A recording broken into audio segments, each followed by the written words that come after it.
Welcome, ladies and gentlemen, another BS with AJ. I hope this finds you well. I am AJ.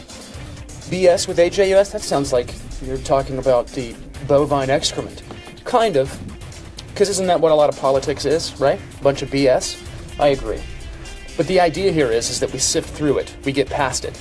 We BS about politics to find out what is or isn't the BS. So I thank you for joining me. Talk America Radio Network, great stuff. And to lead the show off, I wanted to send out my thoughts and prayers, my family's thoughts and prayers for our one of our leaders, Ron Phillips. His home was damaged by lightning. Everything was a total loss to the studio.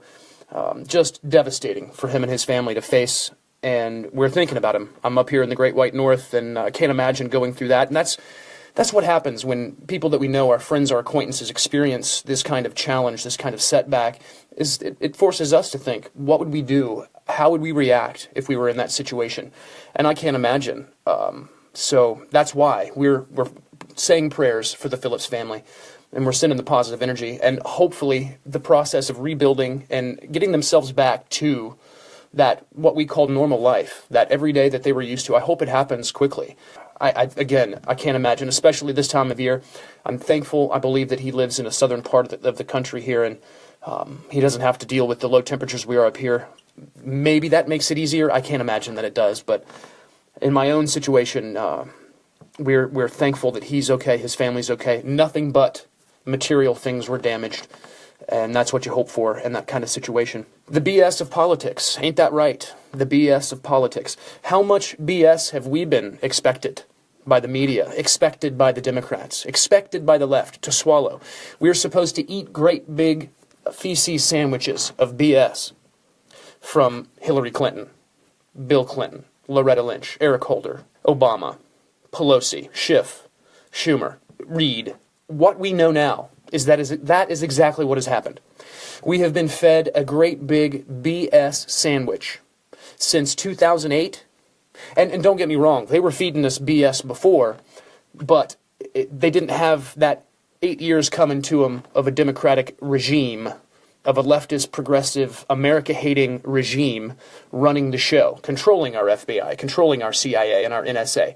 And as we know, because so many of us over the years have learned, whether we're listening to Rush or to Hannity, or we're just politically minded, aware, conscientious, eyes wide open people, that the left, the Democrat Party, the progressives, since that kind of movement began in this country in the 50s, I say in the 50s, we've known all along that they're shoveling BS at us and expecting us to swallow it. The thing that's changed is that over those decades from the 50s, back in the 20th century, for all you youngins who might be listening to the show, been shoveling the same crap at us since then.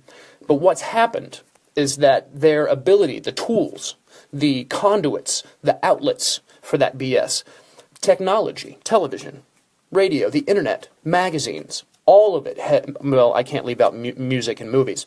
All of it has been harnessed from then to now and refined in its usage. Our media, our Hollywood arts, politics, television, entertainment in general, all of it, from the 50s on, became the tools to wipe our minds, to wipe us clean, to reform us into a different image.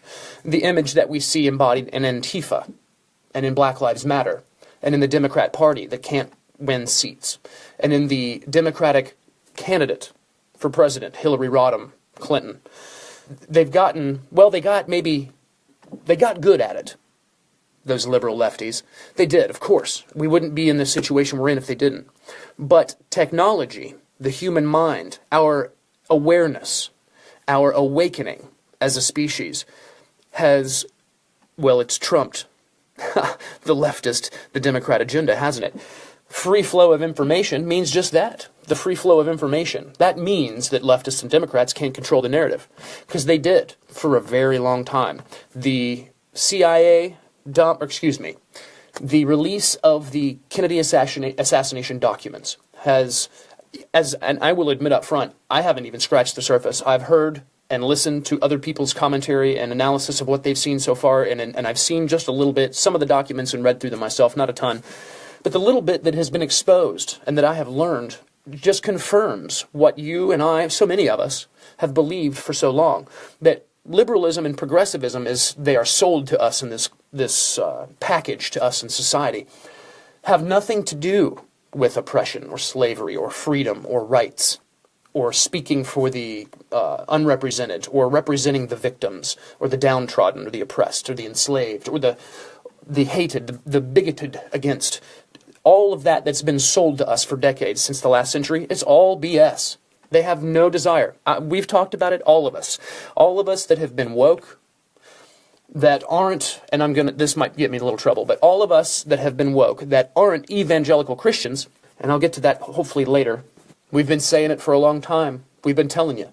No, Clinton and her ilk, they don't want to win elections to try to help the American people.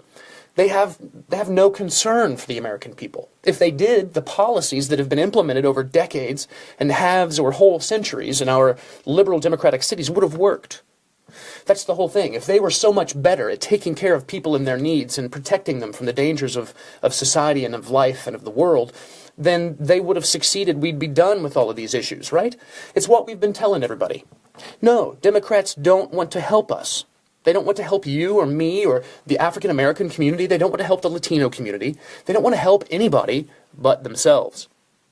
And what we can say beyond a shadow of a doubt now is that is exactly what they've been doing. It's what they did during the Obama administration in spades. I saw a quote on Twitter. I don't even know who it was that said it. It's been so long. The Obama administration co-opted and ruined the FBI, the CIA, the NSA, our intelligence community.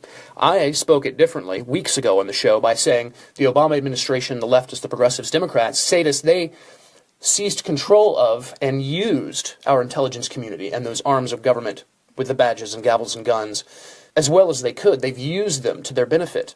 They used them while they were in power to gain more power, to centralize power, to exercise power. We know the IRS scandal was real. We know that Fast and Furious was real. We know what happened in Benghazi. Whether or not a judge or the Supreme Court or some choose your authority has laid it all out for us or not. No, we know what happened. We see it now with this Fusion GPS, Free Beacon, Trump dossier, CNN, MSNBC, on down the list. We all hear we know who the bad guys are now. The difference is that all of us that have known this for as long as we have and that have been talking about it for as long as we have and warning you and the American people about it for as long as we have, now to prove something that will prove that we've been sincere with you and that we're interested in the truth and we're interested in helping the American people is that it's not about gloating. It's not about being the person that says, ha ha ha, look at you, Hillary, I knew it all along. It's not, ha ha ha, see, I'm right. No, it's now we know how to protect ourselves, who to protect ourselves from. Now we know when we, the people, step into the voting booth, when we, the people, watch the ads on television and watch the debates and watch the campaigns from our local, state to federal government elections, which is how we, the people, govern ourselves, we now know what's actually going on, or at least we have a better idea. And if there are folks, I totally get it if there are, there's going to be some folks out there, I've heard them referred to as the low information voters, they're going to be playing catch up, they still have questions, they're confused. All of this is a very confusing affair. And by the way, this Trump dossier, this unmasking, if I may use the term, of the Democratic Party that's taken place, doesn't mean that the Republican Party is spotless. It doesn't mean that the other political party is the Jesus version of a political party. It doesn't mean that at all. But what has happened, and to sum this up, I do have to rush to break. Boy, time flies. But what has happened is that we have learned who the bad guys are. The really bad guys. The organized bad guys. The guys who all have linked arms. The guys and gals. Please don't get me wrong. My pronouns, I know I need a lot of work. But the Democrat Party, the left, the progressives, Antifa, BLM, right on down the list. They have been a collective, well-organized, well-oiled, well, I have to use the word again, effective machine. And they've gotten better and better at it over the years, as I began the segment saying. But now we know who they are. We see that operation. The light has been shown on who and what has been being done and who's been doing it to centralize and manipulate and seize power in this country, and to do the opposite of what works for the American people, to do the opposite of what works for the economy, to do the opposite of what will create jobs, to do the opposite of what will keep a safe, peaceful, or at least somewhat harmonious world. There is no denying that 8 years of Obama and the far left, the extreme left, the progressives, the statists, Antifa, BLM, the result, the damage that did to our country is undeniable. Otherwise, we wouldn't be talking about any of these things. There wouldn't be this discussion of the amazing resurgence in the Dow and the economy, and 3% growth for 2 quarters in a row, tax cuts on the table, repeal and replace. Ladies and gentlemen, if Obamacare worked, if Fast and Furious worked, if Benghazi was a video, if all of us really did see this country as the misogynist, bigoted, backwards place that it is, if all of us actually believed anything that the Democrats claim to believe, or the leftists or the progressives in this country, if any of that were actually true, if there were a grain of truth that we could believe in anything that has come from the lips and the typewriters and the videos and the media of the left and the Democrats since day one, if any of it was real, well, they would have had it fixed by now. Even if you only think that this movement began in the 60s in this country, in the last century, that's still almost 60 years. So if they're so in tune and they're so capable and they've got all the right answers after 60 years, there wouldn't be a two-party system. There would be utopia. They would have achieved it by now. Instead, what do we find out? Democrats, they are the party of the KKK. It's where they were born. It's where they lived. It's how they became. And they haven't changed, folks. They haven't changed a bit. They want power. They want the ability to control. They want to choose the winners and the losers amongst us, whether it's business or it's individuals or it's religions or it's whatever it might be. They want to pick and choose and be in charge because they believe they're better than us, they're smarter than us, and gosh darn it, people like them. They believe that. They believe they've got the connection to the utopian, Zen-like world, heaven. The Garden of Eden waits. If only we had elected Hillary. Well, if that's the case, we wouldn't have any of these things going on. There wouldn't have been a Trump, ladies and gentlemen. This whole big mess. Trump, Russia this, Trump that, the basket of deplorables, this, that, and the other. It never would have happened if anything that a Democrat uttered was true. If anything that Obama ever said or tried to do in his administration was for the good and better and smarter and more in touch and progressive, there wouldn't have been a Trump. We would not be here. I have to take a break, a good little roll here. I'll be right back. We'll continue. This is BS with AJ. It's the Talk America Radio Network.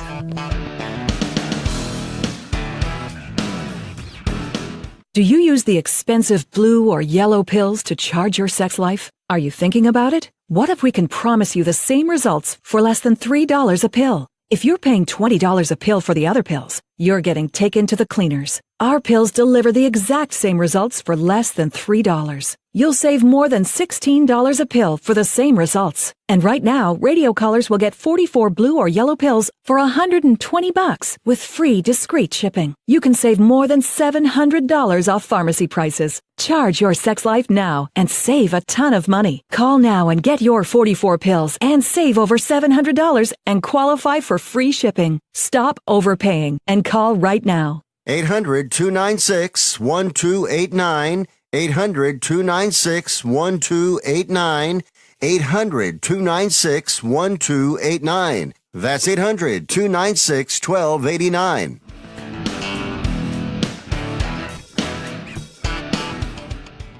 Welcome back to BS with AJ, folks. I appreciate you tuning in. Right now, we are on wdfp.podbean.com until things change in the future.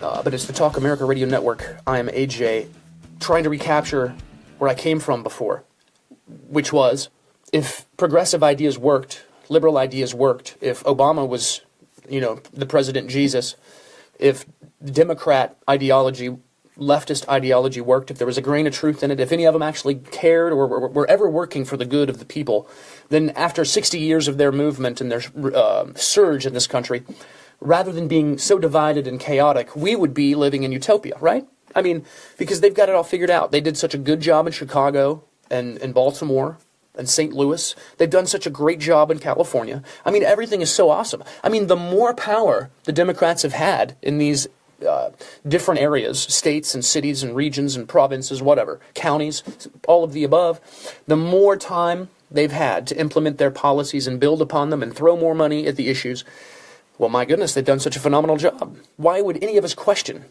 it? I mean, how could any of us walk into a voting booth and vote for anyone other than a Democrat? Well, I know there are actually people out there who ask that question. They're the folks who, well, the ones that we're just not going to get through to. But one of the biggest problems with all of this, and it's the problem of both of the parties, is that if you're a leftist, a Democrat, progressive, you have these monolithic views of all of these different groups and parts of our society and culture.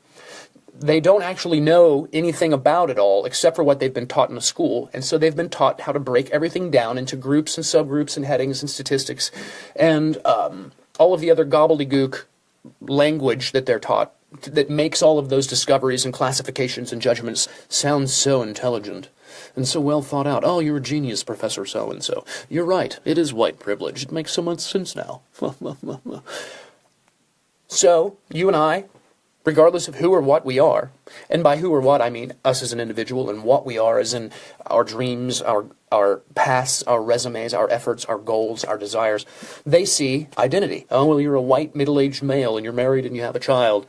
And so I'm a bad guy because that kind of thought process about these subcategories and characteristics and statistics and ethnicities and genders and all of these things have allowed these people to take it to such a level where really it's just about checking off boxes in a quick judgment using their eyeballs of what they see before them. And you're either classified as untouchable, as evil, as victimized, as needing re-education, as being someone who should be locked up because you don't believe in climate change. And ladies and gentlemen, it's all based off of a quick list of things they've been taught in school to look for, characterize, and judge. And then they believe within themselves, these leftists, these progressives, these Democrats, these Antifa types, the liberals in this country. I can think of so many of them, and they're my friends, and I love them, and I would love to see them, and I would greet them happily. But I know who they are. And they see all of these little subgroups and categories and logic chains and all of these things that just have, they don't realize it, but it's allowed them to be taken to a part and to a place at the end of all of that logic chain and subcategories and identity politics that has allowed them to find in themselves an ability to accept imprisonment, punching you in the face, killing your animals, destroying your property, destroying your character, destroying your business. Do you see what I'm saying? You must bake the cake or we will destroy you. You must accept the transgender bathroom or we will destroy you. You must elect the right woman Democrat Hillary president or we will destroy you. You must elect nothing but Democrats, or we will destroy you. You must believe in global warming, or we will destroy you. It's not BS. It's exactly what we see. And as soon as any of us get online and we say something to challenge global warming, we say something to challenge the BS crap that is transgenderism and all of these genders, as soon as we pipe up with any idea or notion that contradicts or challenges the liberal leftist norm right now, what do these people say to you, folks? I know what they say to me.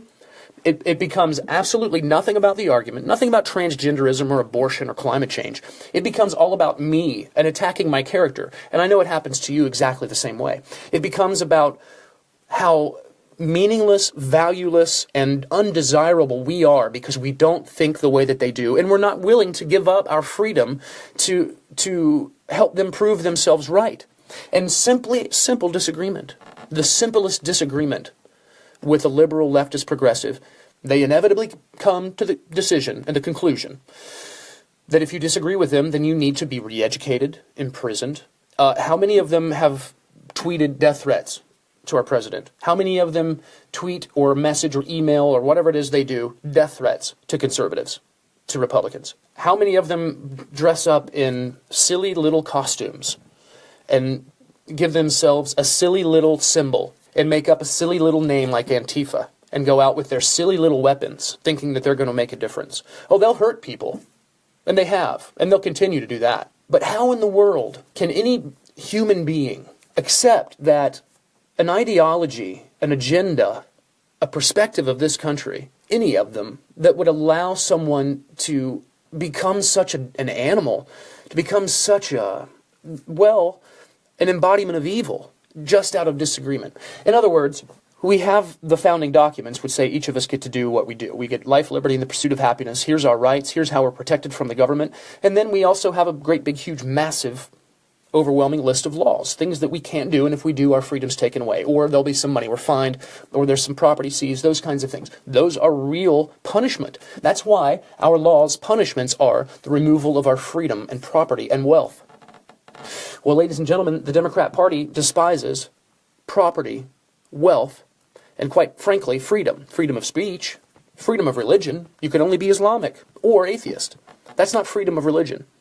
They despise property ownership. They despise the rich, of course, because all of them are part of the 99%. And it's the 1% who's doing all the bad things. But to maybe, I've digressed a bit, to maybe bring this all back around. The Democrat Party, and ladies and gentlemen, if you're a Democrat, I ask you to think about these things, because this is all that your elected representatives represent. This is what they've been proven to be. This is what Antifa is, what BLM is. It's all right out there. If you haven't seen it, then look, because Salon won't show it to you. Politico won't show it to you. The Hill, in my opinion, isn't going to show it to you. They're not going to show you the real Antifa. They're not going to out their plans and their communications. They're not going to show you the real BLM. They're not going to show you the real Planned Parenthood. They're not going to show you the real Benghazi. But to bring all of this together, if I can, all of this rant and rave starts with what we've learned about Fusion GPS, the Trump dossier, which a lot of folks, I know there's some folks out there, it's old news, bro, it's old news. I'm not saying it's new. What I'm saying is that it's news. And what I'm also saying is that it's proof, where there is none for the Trump-Russia collusion. This is proof that the Democrat Party has absolutely zero regard for the rule of law, for the American people, for the American culture, the society, the American way, if I can even go that far. They have no respect for it. They're not there to represent it. They're not in their offices. They haven't sought their offices to try to fix it. They don't look to attain the presidency or a congressional seat or a state seat or a local seat. They're not there to help the people. The opposition in this country, of course it's the media, but the opposition ideology, the opposition to America, is the liberal progressive movement. And it's well organized, and it's strong, and it's rich, and it's working hard, not to help the people, but to help themselves. As the Clintons did, whether it was his presidency to cigars and women, or whether it was her State Department run with tens of millions of dollars from around the globe, most of it pay to play, probably all of it, and even if it was none of it, it's still wrong, especially for a Democrat who wants to talk about decency and character and compassion and empathy. We have been shown who these people are and how they gave us, the American people, one face while they took the mask off when they stepped into their offices. I have here, some of you may be familiar with this, a story. The headline is from thefederalist.com. This story is by Sean Davis. The headline, Obama's campaign paid $927,000 to the law firm that secretly paid Fusion GPS in 2016. I'll repeat the headline, because we're proving who these people are and how much they care about this country. Remember, because colluding with another country and all this kind of dirty opposition research that Donald Trump Jr. did, and all of this just immoral behavior by the Republican Party and by the Trumps and the Republicans in general, conservatives, and just the deplorables in this country. Remember how awful we are? Because they're just amazing, and they just did the best they could, and it was just the party of no that stopped them, and they even shut the government down. Can you believe that, those Republicans? No, we're the Democrats. We are the ones. Obama, he is the one. Gosh, wish he could have a third term, but bet he'd win. He's the one who cares about this country, isn't he? Obama's campaign paid $927,000 to the law firm that secretly paid Fusion GPS in 2016. It's a story by Sean Davis from The Federalist. We're going to get into this when we come back. Stay tuned. All of it is a fraud. Every Democrat is a fraud. Every liberal progressive is a fraud. It's not about you and helping you. It's not about me and helping me. It's not about transgenders. It's not about unborn babies and unwanted pregnancies and women's rights. It's not about any of these things. It's not about the earth. It's not about the earth. It's not about anything but themselves and how right they are about everything and how they found a way to become people who can impose that well, it's part of our humanity. It's always been part of us. There are always people who would seek to control those around them. And nowadays, they've got a lot of ways to do it. And one of those ways was by forming a political party and naming it the Democrat Party. We're going to get into this story from The Federalist after this. Stay tuned. This is BS with AJ. It's the Talk America Radio Network. Are you tired of paying high prices for TV channels you don't watch? Of course you are. You want to watch and pay for the channels you like. Now you can take back control of your TV with Dish's Flex Pack. Get over 50 of America's favorite channels for just $39.99 per month, and then add the channel packs that you want. And your TV price won't go up for 2 years, guaranteed. Plus, when you call today, you'll get free standard installation in up to 6 rooms and a free HD DVR upgrade. Need more channels? Dish offers loaded channel lineups from $54.99 per month, featuring over 190 channels, and HBO is included for a full year. And for a limited time, GoDish will give you a $100 prepaid Visa card when you sign up and mention offer code GIFT100. Call now, 800-795-5573, 800-795-5573, 800-795-5573. Packages, prices, and promotions subject to change. Gift card courtesy of GoDish.com. Call for details.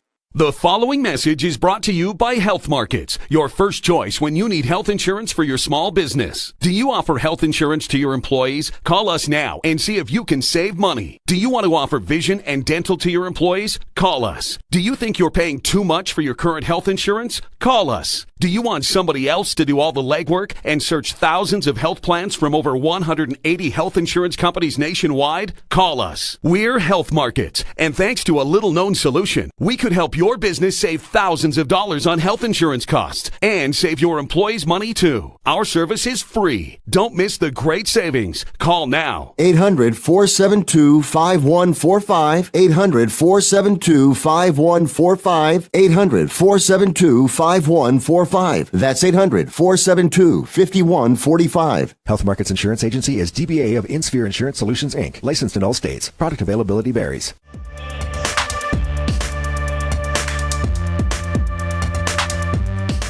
Welcome back to BS with AJ, ladies and gentlemen. The story, the headline. You know what, first, I wanted to mention the mining that is necessary for the batteries that power electric cars. All of the plastic and alternative fabric products that we get from a barrel of oil. I don't know if you've ever looked that up. If you haven't ever looked that up, Google what all do we get from a barrel of oil. It's incredible. And that it has benefited us in so many ways. It is immeasurable. The impact that oil and our ability to refine it and use it for all of these different uses is incredible. It changed the world. The Democrats, though, want us to believe that they love our planet and they fear for it because of global warming and how awful we've done and all the oil that we've burned. And they think we should use electric cars because combustion engines just put so much bad stuff in the atmosphere. But, mining coal is bad too. We shouldn't mine coal because it hurts things. And we shouldn't drill oil. But the mines that they have to get the lithium from for the batteries, the ones that are worth putting in a car and make a car that's electric worth being, they're some of the most destructive kinds of mining that can be done. And all of the electric cars, even if we changed all of our vehicles to electric cars, it's just impossible to make that work because we could never, ever A, afford to build the charging stations, B, ever have enough power in constant availability for anyone to just stop by and plug in whenever they wanted to, and C, we don't have the source of power to provide the power to power the electric cars. In other words, we would still have to burn coal. We couldn't have nuclear power plants built and working and running in time and providing power in time for us to make that kind of change very quickly. You guys probably already know this stuff. You folks, I know, you probably already know this stuff. But there's so many people that don't, that cry themselves to sleep at night at how awful this planet is and how horrible and awful this country is and how much damage their species has done and all the guilt that they get and they're so happy to carry. And to turn into some kind of virtuous fight on a daily basis to save the planet. And the rest of us, if we don't agree with them and believe in this religious fervor, as they do, then we can go to jail, we can go to hell, we can do whatever. Yet they're the compassionate ones, they're the ones who care the deepest, the most deeply about, everything. They're the ones with all of the answers. And in fact, most of their answers to people who disagree with them, like you and me, is to lock us up, to destroy us, and to remove us from existence. I digress. It's easy when you're talking about how much liberals and progressives and Democrats hate their fellow man and how little ability they have to deal with any kind of adversity, challenge, or difference at all. The headline from thefederalist.com by Sean Davis: Obama's campaign paid $927,000 to law firm that secretly paid Fusion GPS in 2016. There are a few words in this article, a few. I'm going to read this, though, because I think this article, while he's explaining what happens here, I think Sean Davis does a good job of kind of laying out some of the basics, the framework of what went on here from the beginning, the inception of Fusion GPS, and right on through to this 2016 funding by the Obama campaign. AJ, he was in his second term. He wasn't getting reelected. Right, but his campaign switched to enforcing the agenda after his election for the second term. That group reformed. It's all in the story. Let's check this out. From the story by Sean Davis, thefederalist.com. Former President Barack Obama's official campaign organization has directed nearly $1 million to the same law firm that funneled money to Fusion GPS, the firm behind the infamous Steele dossier. Since April of 2016, Obama for America, OFA, has paid over $972,000 to Perkins Coie. I hope I'm not pronouncing that right. Coie, either way. Or Qua. Records filed with the Federal Election Commission, the FEC, show. See, this is official. It's not an anonymous source. This is the FEC. $972,000 to Perkins Coie from OFA, the Obama for America group. Next paragraph.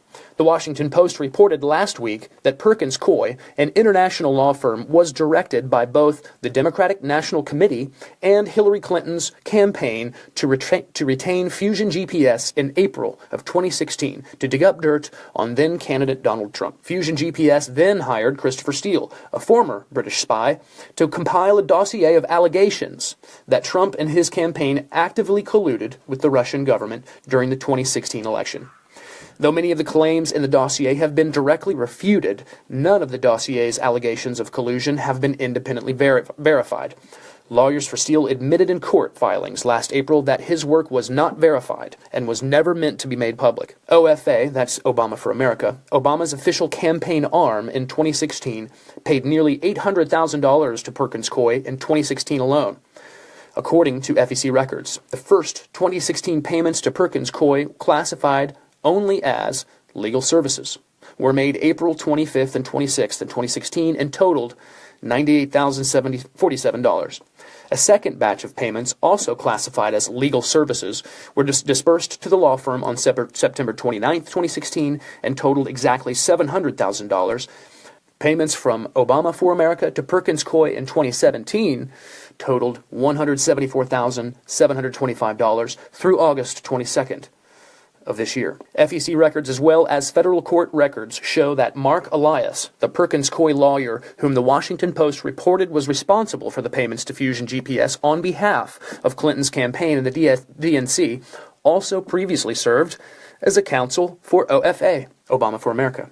In Shamblin versus Obama for America, a 2013 case in federal court in Florida, federal court records list Elias as simultaneously serving as lead attorney for both Obama for America and the Democrat National Committee. OFA, which managed Obama's successful re-election campaign in 2012, retooled after that campaign to focus on enacting the president's agenda during his final term in office. The group reorganized again after the 2016 election and planned to use its staff and resources to oppose President Donald Trump. During the entire 2016 campaign cycle, the group spent only $4.5 million, according to FEC records. Federal records show that Hillary Clinton's official campaign organization, Hillary for America, paid just under $5.1 million to Perkins Coie in 2016. The DNC paid nearly $5.4 million to the law firm in 2016. The timing and nature of the payments to Perkins Coie by Obama's official campaign arm raised significant questions about whether OFA was funding Fusion GPS, how much Obama and his team knew about the contents and provenance of the dossier long before its contents were made public, and whether the president or his government lieutenants knowingly used a partisan political document to justify official government actions targeting the president's political opponents named in the dossier. According to the Washington Post, Fusion GPS was first retained by Perkins Coie on behalf of the Democratic National Committee and Hillary Clinton's presidential campaign in April of 2016. At the same time that Hillary's campaign, Obama's campaign organization, and the DNC were simultaneously paying Perkins Coie, the spouse of one of Fusion GPS's key employees was working directly for Obama in the West Wing, Shyla Murray. a former Washington Post reporter turned political operative, was serving as a top communications advisor to Obama while the Obama administration was reportedly using information from the dossier to justify secret surveillance of Trump campaign staff. Murray is married to Neil King, a former Wall Street Journal reporter who was hired by Fusion GPS in December of 2016.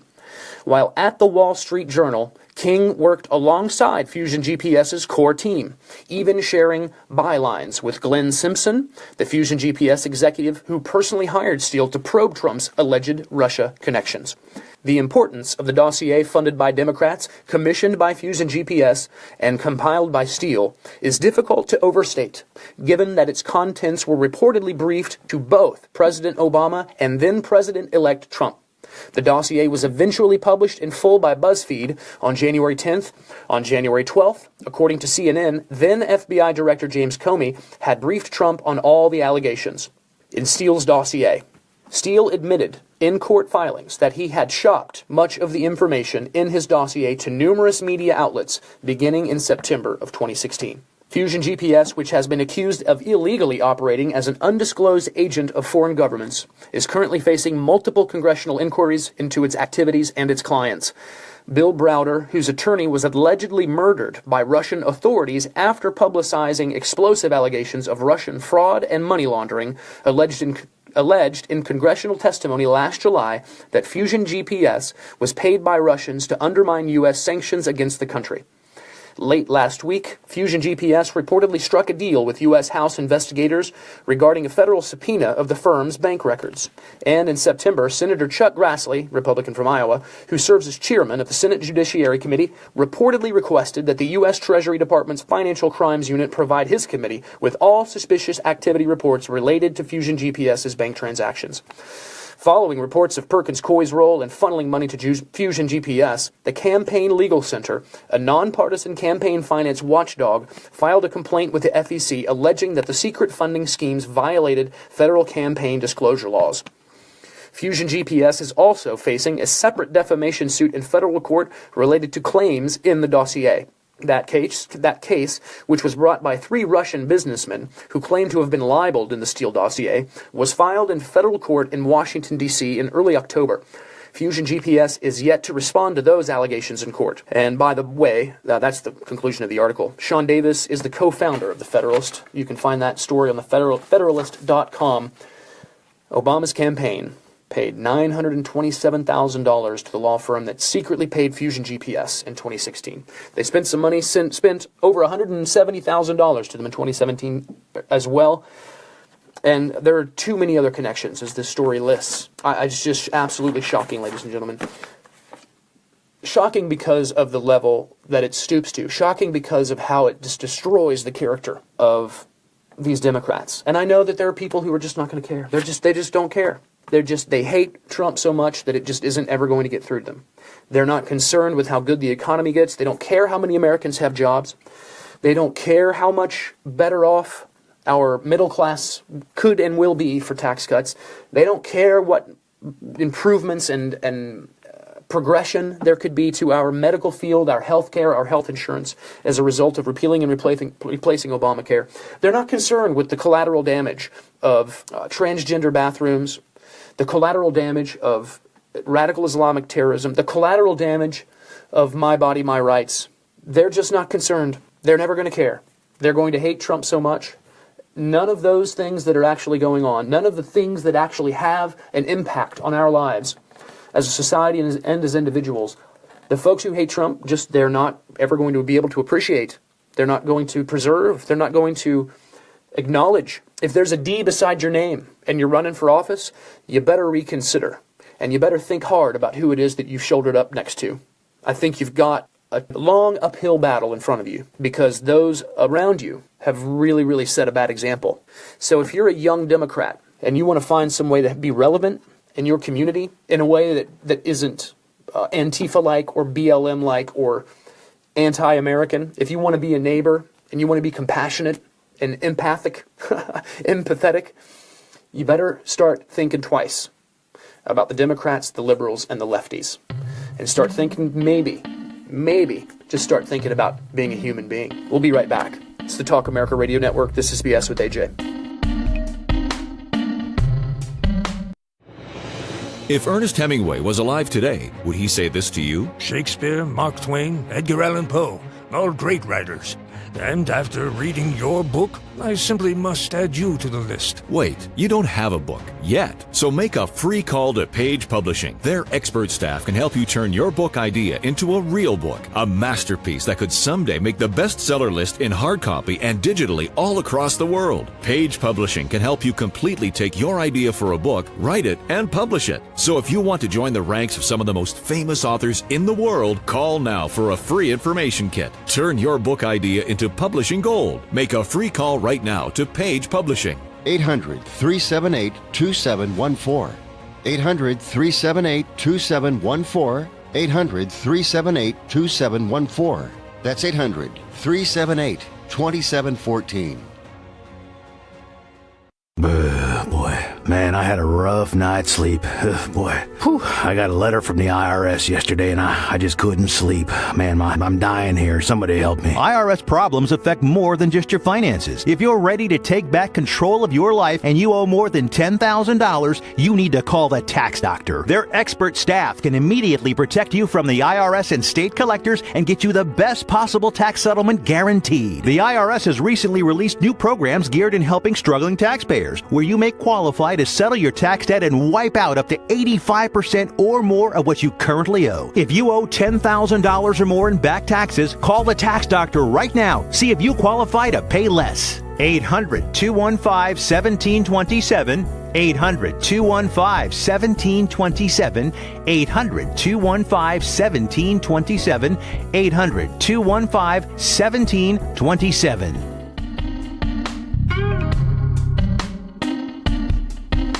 Welcome back, ladies and gentlemen, to BS with AJ, right here on the Talk America Radio Network. Coming to you right now on WDFP.podbean.com. Huge thanks to Donna Fiducia Productions. You listen, or I hope you do, to Donna and Don on Cowboy Logic. Some good stuff, several great shows on the network. Thank you very much for tuning in. Shocking stuff. Shocking? Yeah, I think it is, because the level, the depths, the corruption, the disgustingness, the elitism, all of the things that come and are coming from, whether it's the document dump about the JFK assassination, or this Fusion GPS dossier with the Free Beacon and CNN and all of these things, this political situation we find ourselves in the country. We're aware of how divided we are and how chaotic it all seems to be. But as I was talking about that earlier, I made a comment that I wanted to come back to, and I mentioned it then. I made a comment, something to the effect that evangelical Christians aren't woke, or can't be woke. And I know that the question, especially if you're an evangelical Christian, you would say, well, AJ, why would you say that? Why do you believe that? I voted for Trump. I know the evil that Hillary represents. I know the evil that is represented by liberal leftist ideologies. I would say that I'm woke. The only reason that I say that, and this is a fun little thing to think about, because nothing I say or proclaim is written in stone. I make no laws. I choose no winners and losers. I do not have the power to damn anyone's soul. So it's just thought. It's just opinion. But for me, an evangelical Christian believes that it's God that's moving all of these mechanisms and causing all of these different things to be, or at least aware of them and knowledgeable of them, that omniscience and omnipresence. And that for me is where I find my disconnect, thinking of evangelical Christians as being woke, because to me, these machinations and mechanisms and movements and pieces and things and presence with a T are man, human beings, humanity, that natural, I guess it's that circle of history, that cycle that repeats itself, where there are those who would imprison and oppress and control and rule, and then there are those who want to be free. And those of us who want to be free far outnumber those of us who truly desire that kind of despotic power, that dictatorial power, dictatorship. And so rather than thinking of it as being all part of God's plan, I think of it as being what's happening amongst the humans that are either working for or not working for His blessing. That's an interesting thing. And let me also say, I'm a huge defender of Christianity. I have been on the show. If you listen, you know.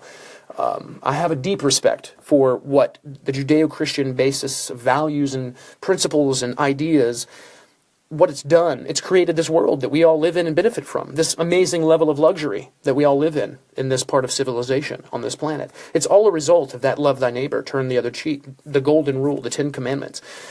Whatever problems any of us as individuals might have with certain scriptures or certain events that are in the Bible or the Torah or whatever,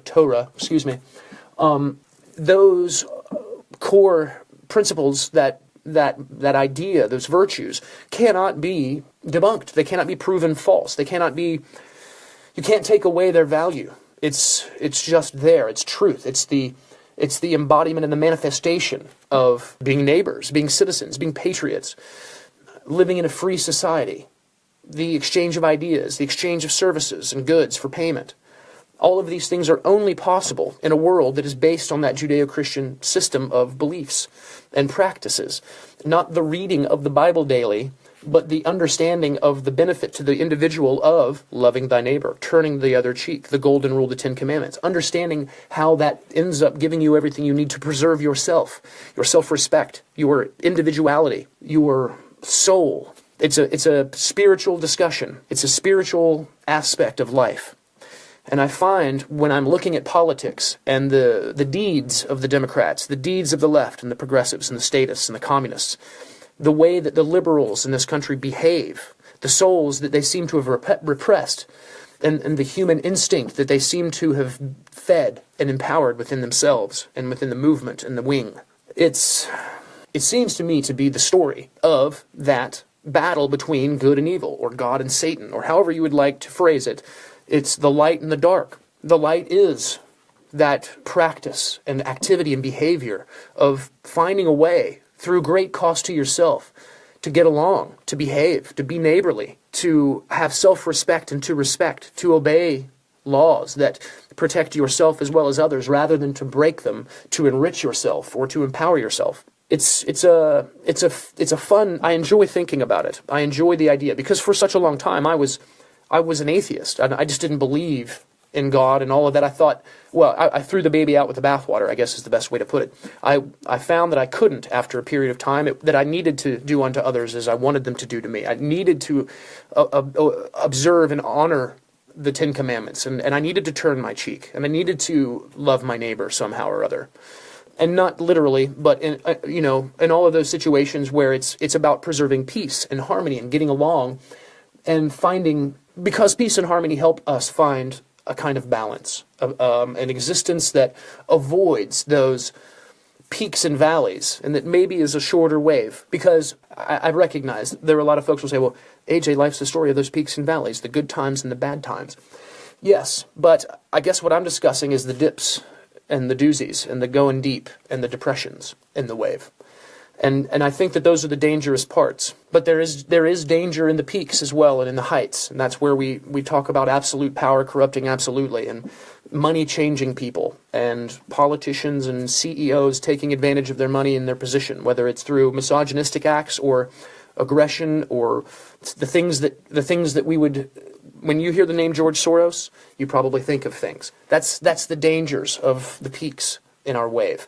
And so I'm not talking about a straight line. I'm not talking about our experiences becoming monotonous or utopian. I think there might be synonymous in that situation, in this description. But what I'm talking about is avoiding the extremes, because I think the extremes tax us and can be classified as the most stressful things in our lives, from loss of loved ones to realization of goals and wishes that we find didn't turn out to be what we expected them to be. And we all have our own versions of that. We can all search our own, unless we're 15. If you're 15, you'll have a much shorter wavelength to search for those kinds of lessons. But if you're my age or older, 40 plus, 30 plus, you've had some experiences, some amazing highs and some amazing lows. And what I'm suggesting, and the way that I approach this thought process is, I've recognized the damage and the risk and the temptation and the damnation that can come from each of those extremes, the goods and the bads. And I want to try to find a way to avoid the extremes and exist in the moderates and in the copables, the things that I can cope with, the things that humans can cope with. And that's the root of it for me. is that we are humans, and we're experiencing the same things every human has experienced for thousands upon thousands of years. You've heard me say before, we're not more evolved than people from the year 0 AD or from 500 BC. They're the same people, the same human animal, the same organs, the same soul inhabiting a vessel. We have more knowledge, more earthly knowledge now, more relevant, real-time, present knowledge now. We can identify and understand things more greatly now, but we're the same animal. And what I would like to be is a non-extreme behaving animal, a reasonable, rational human being, capable of coping with whatever it is that this reality I have to try to survive is going to throw at me. Yeah, spiritual, metaphysical, deep. And so that's where, I guess I say, this all started with, are evangelical Christians woke? Well, they can be, by some definition of the word, some sense of the word. But I have to say that idea for me of God with his fingers on every lever, causing everything at once, all of those peaks and valleys, for me it doesn't make sense. Because I believe in the Christian word and in those teachings, we are autonomous. We can damn our souls. We can do the things that cause our souls to be damned. And so, since that's the case, we have to assume that everyone around us has that same ability. And that's when we've removed the hand of God from another human being's actions. Boy, I'd love to debate that kind of thing with someone sometime. Not because I want to prove that I'm right or learn that I'm wrong. It's because I like the discussion. This week, a book to shove in your skull real quick. I'm about 2/3 of the way through The Count of Monte Cristo. I love to pick up the classics every once in a while. A lot of you will probably have read this as part of college lists or high school lists. I went to public school in West Virginia in the 70s and 80s, graduated in 93, and we did not have a very healthy high school reading list.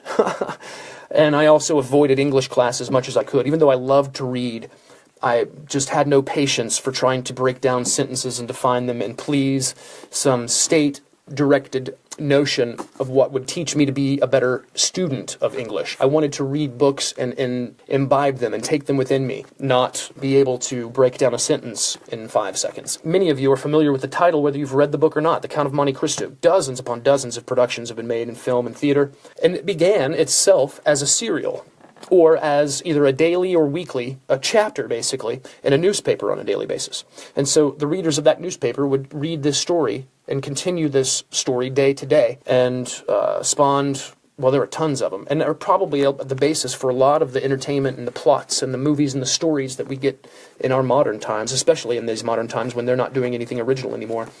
But The Count of Monte Cristo. But I want to say, there are a few classics that I can think of that I've picked up, and within the first 2 pages, 3 pages, I've been like, oh yeah, this is going to be awesome. And though Alexander Dumas is criticized, he used a lot of staff writers and ghost writers and folks to flesh out and fill out different aspects of a story he wasn't happy with. This is still so well written, and it's written in that style from the 1800s. It's just never too much. I'm never thinking, okay, you know what, I'm going to skip this paragraph because I don't want to know the rest of what this is addressing. It's just not like that. And as you read more into it, you recognize, you see the roots of the kinds of things that we really enjoy seeing in our stories. The Count of Monte Cristo by Alexander Dumas. I have a Barnes & Noble Classic version. It's got a whole huge introduction that's very much worth reading. So I would recommend that. Learn as much as you can about serials and Alexander Dumas and the history and the basis and the world that this book was created in. A book to shove in your skull, I hope you will. He who reads lives 1,000 lives. He who does not lives but only one. Thank you for tuning in.